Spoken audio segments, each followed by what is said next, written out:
Hi, this is Remembering the Past, the show where we talk about people who've died recently who've had a profound effect on our history, our society, or our culture. Our first two subjects tonight are sports subjects, and we're going to start out with Mamie Peanut Johnson, who died recently at the age of 82. Mamie Peanut Johnson was one of only 3 women to play professional baseball in the Negro Leagues, and she was the only pitcher. She was a nice African-American girl from Ridgeway, South Carolina, and although she was small, she had a great fastball. When she was 12, Jackie Robinson entered the major leagues, and with their best players gradually entering the major leagues, the Negro Leagues were gradually losing their talent, going to close up by the end of the 1950s. It's unclear whether Mamie Johnson actually did try out for the Women's All-American League, which was all white, which was also closing up after World War II. But in any event, by 1953, she gravitated towards the Negro Leagues. She tried out for the Indianapolis Clowns and pitched 3 years for them, turning in a 33-8 record and batting .273. She's acknowledged in the Hall of Fame in Cooperstown in both the women's section and in the Negro League section. Here's a report on Mamie Peanut Johnson. In a town that's full of American history, it's hard to believe that you can find someone who had a moment in time so rare that it was only done once and most likely will never be done again. I wasn't ahead of my time. I was right on time doing what I wanted to do. The era was one that was still ripe with segregation, and though a man named Robinson had broken a barrier in baseball just 7 years earlier, it was a lady named Peanut that put a pastime on notice when she became the only woman to pitch in the Negro Leagues. A gentleman that played with Birmingham Black Barons, he said to me, how did I expect to strike anybody out? Because I wasn't big as a peanut. And I struck him out, so the name stuck. Her story began behind a sweet smile, along with a cool confidence that she learned from her grandmother. Mamie Johnson prepared herself for the tough road ahead, and by the age of 9, she had her future in her hands. I used to wonder, would I ever get the chance to play ball? Like when Jackie Robinson came out and things, and I said, oh my, I wonder if I'll ever get to do that. She was barely 5 feet tall and weighed less than 120 pounds, but she featured a heavy fastball and a heart full of grit. It would be the perfect combination for a spot on the Indianapolis Clowns and a place in history and in a league of her own. You ignore ignorance. That's what you do with that, and that's what I did with it, because it didn't bother me what you said about me. I was doing what I wanted to do, and was doing it well and knew it, so what you said didn't mean a hill of beans to me. This wasn't considered a publicity stunt, not just done on a Sunday afternoon to put more people in the seats. No, Peanut was as good as advertised, and then some. She pitched her way to 33 wins with the Indianapolis Clowns, and she wasn't too shabby with the bat either, posting a lifetime .273 batting average. Oh, I did pretty good. I'm not bragging, but I did all right. The game that Mamie said would give her everything helped her meet with presidents and others who wanted to hear her story. I enjoyed those 3 years, those best 3 years of my life. The story of a trailblazer who broke a barrier that no one would even think to cross during a time when a country was still learning how to do the right thing, knowing all along it was more than just about a game. Be all you can be, and don't let anybody deter you from doing what you want to do. Nobody. Whatever you want to do it. Well, of course, Jackie Robinson was a major influence on her, and here she talks about what he meant. Seeing a black person, to me, outdo all these other fellas, because to me, he was better than them. You know, he was good. He proved that. And I said, oh man, he can play, you know? So that gave me the idea within myself, you can do this too. It was all in my mind, and I was going to be the first girl to play Major League Baseball. And there was a lot riding on that game. Yeah. Well, not just for you, but I mean for black people all over the country. Yes. Because if Jackie Robinson had bombed that day, hey, whatever. You know, I bet everybody in the neighborhood was watching. Sure, of course. Yeah. Not only that, for him to be the gentleman he was. I mean, that sticks out with me more than anything in the world, because I found out that he wasn't the best black baseball player, but the gentleman he was. It just made him better than anything, because, hey, in order for you to endure this and play the way you play, hey, you good. I call him my men among men. Well, we're going to move on to our feature now, also a sports figure, and by way of introduction, there's this. Oh, my. Oh, my. Oh, my. Well, that oh my was the catchphrase of Dick Enberg, who died recently at the age of 82 as well. And he was one of the greatest and perhaps the most versatile sportscaster of our time. Covered the Olympics, and he is one of the only broadcasters in the broadcasters wing of the Baseball, Football, and Basketball Halls of Fame. He was the consummate professional broadcaster and by all accounts a great guy too.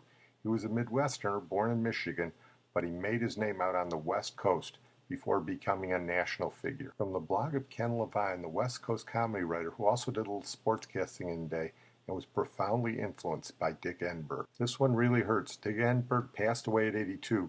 Not only was he one of the greatest sportscasters in history, he was also a wonderful man. I'm sure over the next few days you'll be seeing and hearing highlights.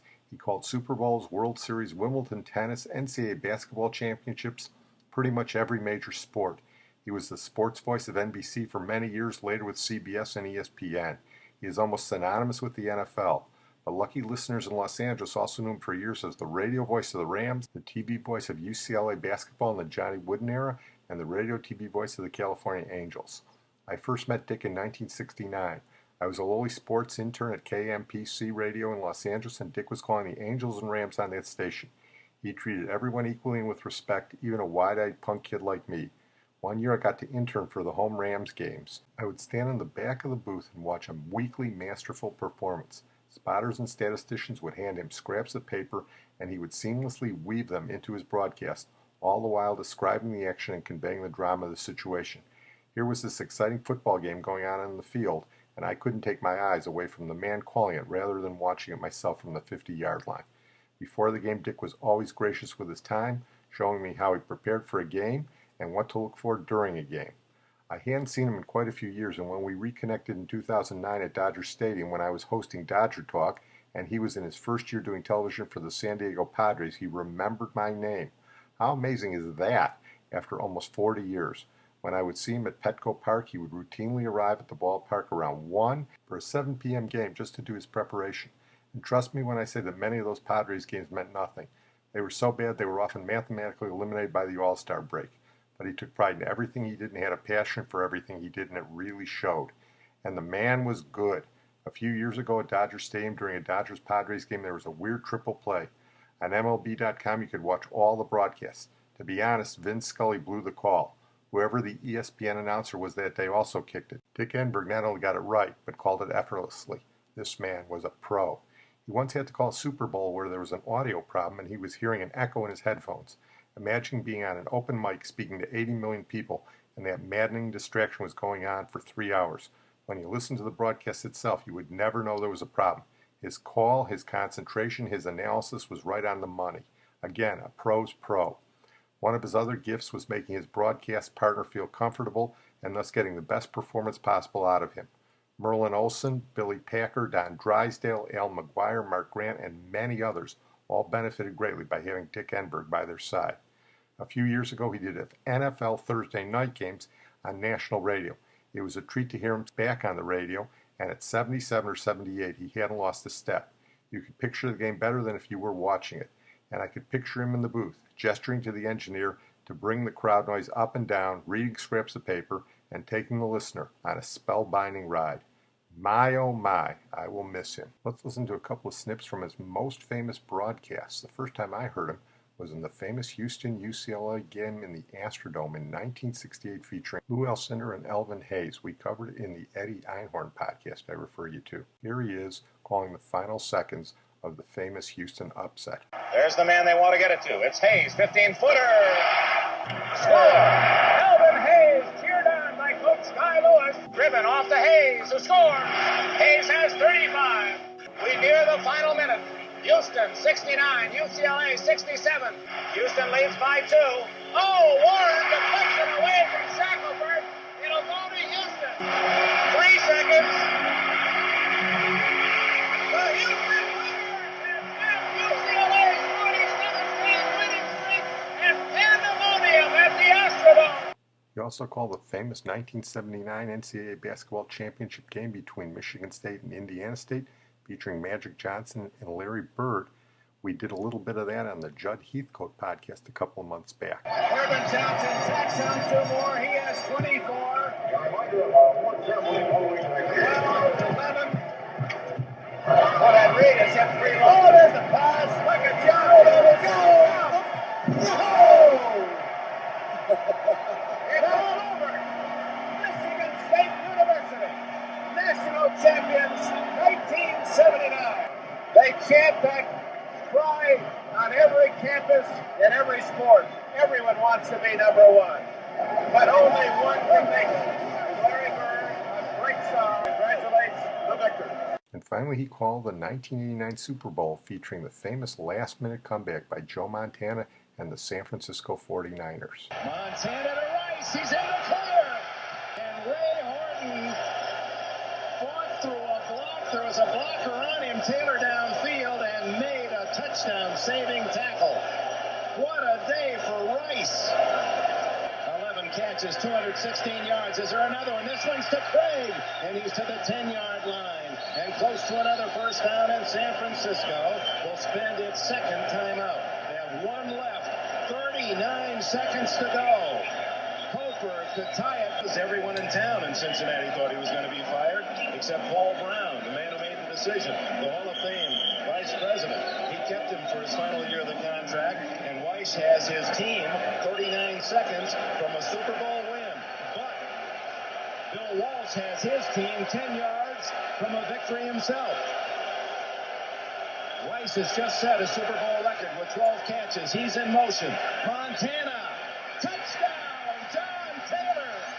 John Taylor, who sells cars in the off-season for Reggie Jackson, has just hit the home run for the 49ers.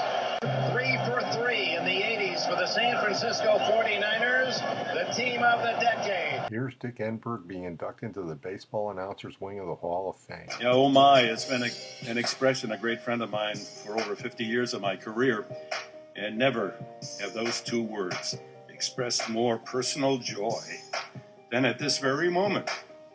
Man, I thought I'd get all the way to the end before I started to get emotional.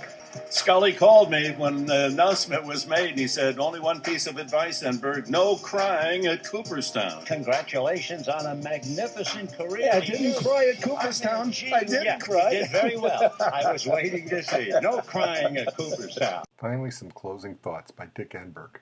You're not the game. You know, you're not the game. You're there to enhance the experience of those watching or listening to you to enjoy the game all the more. And the game, it's never been about me. It's been about the privilege of sitting there and talking about the greatest athletes and the greatest games in the world. I'm going to close on that note. I want to thank my producer and IT genius, Sid Tepson. We're going to close with a brief mention of Clifford Irving, who died recently at the age of 87. He was a vacuum cleaner salesman turned author of middling success, who in the early 1970s made an audacious gamble. He constructed an interview with Howard Hughes, complete with forged letters and fake interviews. He gambled that Hughes, a sickly recluse, would not come out and unmask him. For a while, he got away with it. He fooled Mike Wallace on television. He got a $750,000 advance from McGraw-Hill and a sizable advance from Life magazine. But ultimately, he was unmasked. His girlfriend said he wasn't doing interviews with Hughes. He was with me. His wife had opened up a Swiss bank account, and ultimately, Hughes did come through on telephone and said this was all nonsense. He went to jail for a while, but ultimately got out of jail and was pretty nonchalant about the whole affair. Clifford Irving was, of course, faking it, and that's our final song tonight by Simon and Garfunkel, our final memory of Clifford Irving, and in honor of Sid's wife, who loved S&G. Such a dubious soul, and a walk in the garden wears me down, tangled in the falling vines, picking up the punchlines, I just dictate it.